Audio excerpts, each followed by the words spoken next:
Hey guys, welcome back to Nature's Cadence Farm. Today we're going to be working on sharpening the chain for this stihl MS290.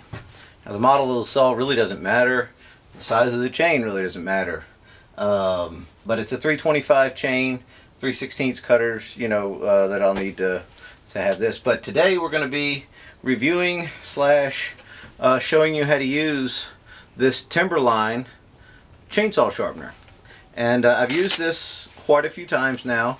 I didn't want to make a review, just unboxing it and then say it looks cool and then not show you how to use it, but or have any experience on how to use it. So I keep it wrapped up in this rag. I use this rag to wipe off the cutters, the little carbide cutters when I get done, or while I'm actually sharpening. So here's the actual jig, we'll call it, but it's a sharpening system. Some people call it a jig.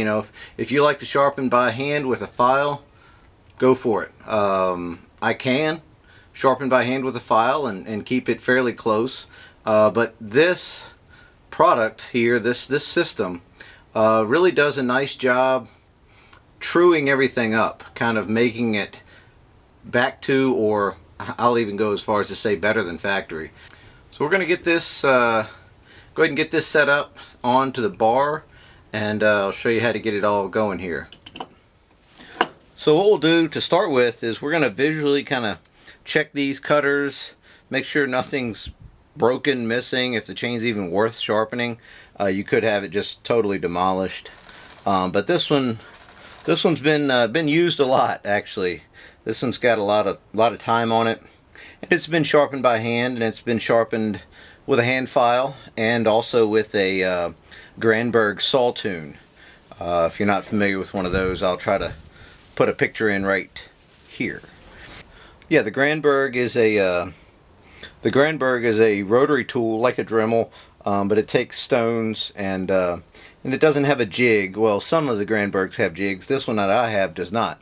It is just a tool that rests on there and then sharpens it. But nonetheless, so these teeth are not exactly the same thickness from the gullet to the back of the tooth here, and I know that, and that's why I picked this chain to show you, because this is worst case scenario. If you have a brand new chain, it doesn't really this tool will go on there and sharpen it, and you won't really have the troubles that I'm going to show you, which you'll have the troubles if you've been using a chain for a while and it's got a lot of life, a lot of time on it and a little bit of life left in it. But I'm going to go ahead and spend some time getting this thing straight. So first thing I like to do, make sure the chain is tensioned properly and you have a good bar on here. This one's a little worn out, but not by no means dead. And so the next step here, I'm going to go through and I'm going to measure these teeth. And I'm going to do that using this tool here. This is a dial caliper. This one's analog. I don't like the digital ones. If you like the digital ones, by all means. But this is just a tool that actually, I don't have to worry about the batteries being dead. I don't have to worry about, as much moisture problems. Anyway, so what I like to do is go through these teeth. Here's a cutter, and I'm going to measure that, and that's 161 thousandths there. All right, so let's measure this next one, and I'm not going crazy with that's exact. This one's about 200 thousandths. This one's 100 and almost 70, so I'm just kind of eyeballing all these, going down through these cutters. So that one was pretty low. So what I like to do is put just a little tick mark on there. Don't color it in all the way yet, so I know that one's kind of low. So I'm going to go through this whole chain and check it out and see if I can find the shallowest one, the thinnest tooth from the face here, the cutting face to the back.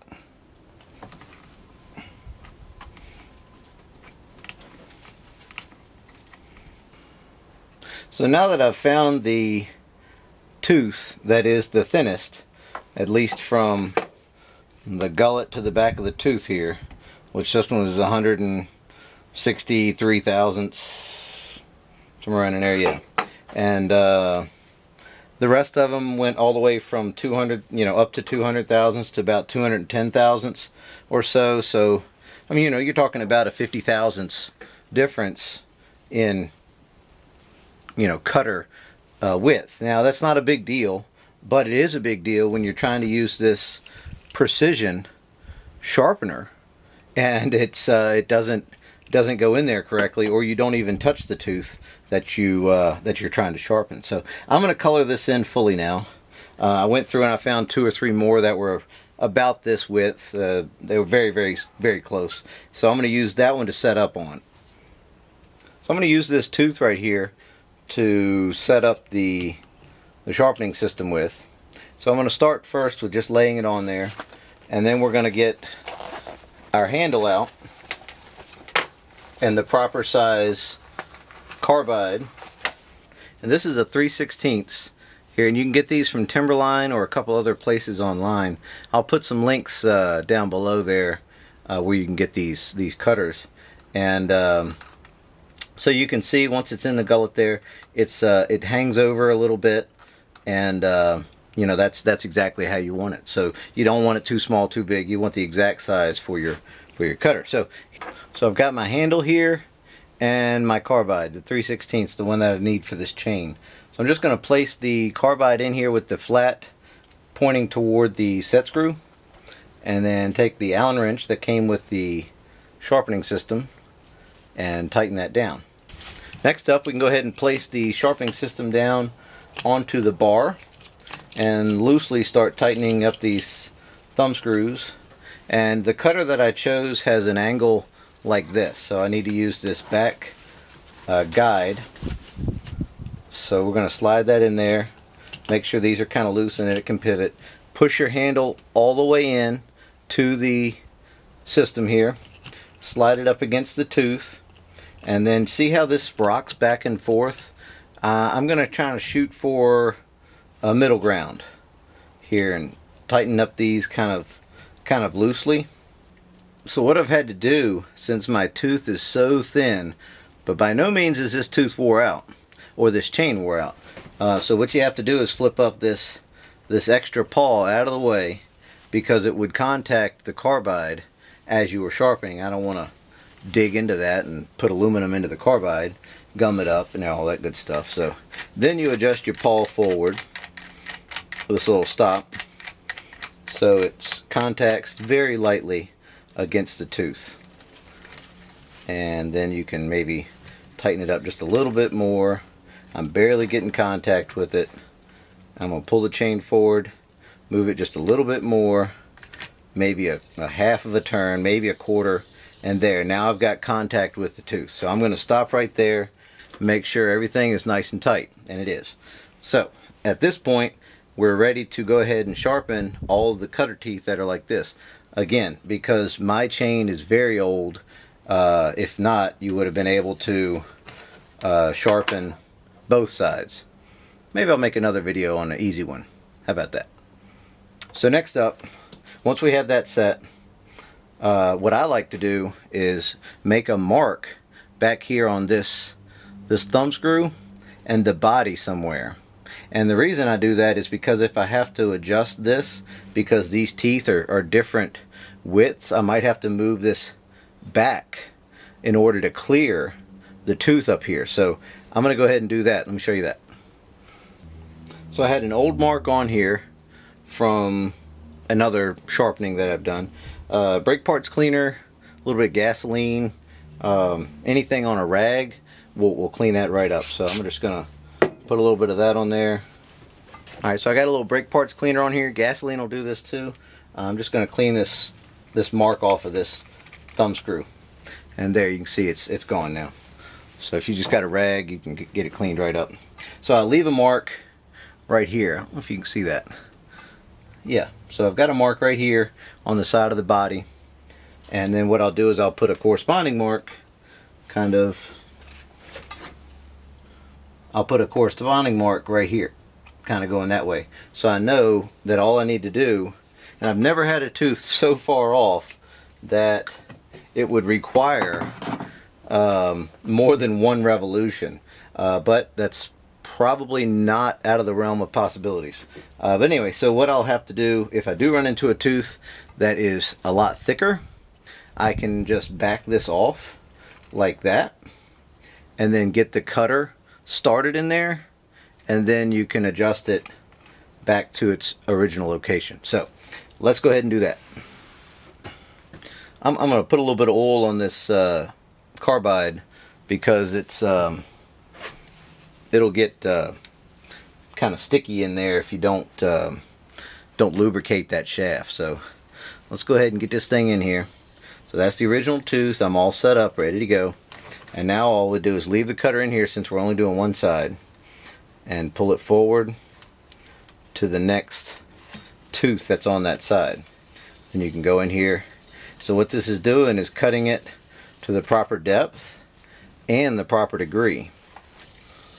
So you can see there it goes. It's just going right in there, sharpening it, doing an excellent job. Okay, so I've got one here where I've got it up against the stop, and when I put the carbide in there, it just rubs up against the back side of it there. So this is what I do. I take a little bit off of this screw here, since we marked exactly where it was. We can just push it back a little bit, get the cutter started, work its way in there. Now you'll have to do it twice, but you know that you're going to have cutters that are exactly the same length, and that's nice. So now we're just going to adjust this back to where it was, line our two marks up, and this will be plenty and easy to get the cutter started in there. There we go. Just like that. Perfect. So there you go. So we'll go through the whole chain, then I'll show you what I'm going to do to flip it over to the other side without changing the ratio between the left cutters and the right cutters, or the right cutters and the left cutters, however way you want to look at it. So let's go ahead, and I'm going to finish this chain on this side while it's all set up, and then I'll be right back. Alright, I'm back at the tooth that I started at for the right hand cutter, if you're facing it from the back of the saw there. And so now what we got to do is, let me get this out of here. So always, if I didn't cover it before, it's always righty-tighty, clockwise facing the bushing over here. So when I get done with one side or halfway through a sharpening, I like to go ahead and take a rag and clean some of those filings off of there. So next up is we need to get this paw down so we have the same depth of cutter down here as on both sides of the chain. So it's a good thing we marked our little thing back here, because now all we have to do is turn it back multiple turns and get this down there and back where we can use it, and go ahead and flip this one up out of the way while we're back there. So let's do that. So you can see here we've got our mark, and the corresponding mark is over here. So what we need to do is turn it lefty loosey counterclockwise like this. So there's one turn, two turns, 3, 4, 5, 6, and whatever that was. So now we need to flip this up out of the way and go back. So now we are 1, 2, 3, 4, 5, and 6 right there. So once we have the paws flipped around, and again, you don't have to do this if the chain is thick enough. It's just this one's really thin, so this is what you have to do. So here's our tooth that we marked. So we know we're just going to start. We're going to start here. Here's our next tooth, and so what I've done is it's still at the same setting back here as it was for the black Sharpie marker tooth, and you can see I'm hitting here. So that means this tooth is too thick. So I need to dial it back a little bit, just like we did before. Allow this cutter to get in there and maybe dial it back a little bit more. There we go. Get that through there, and then we can turn this back maybe a quarter of a turn. You can go maybe a quarter to a half at a time. These are just really thick, so I'm just kind of working it down there a little bit.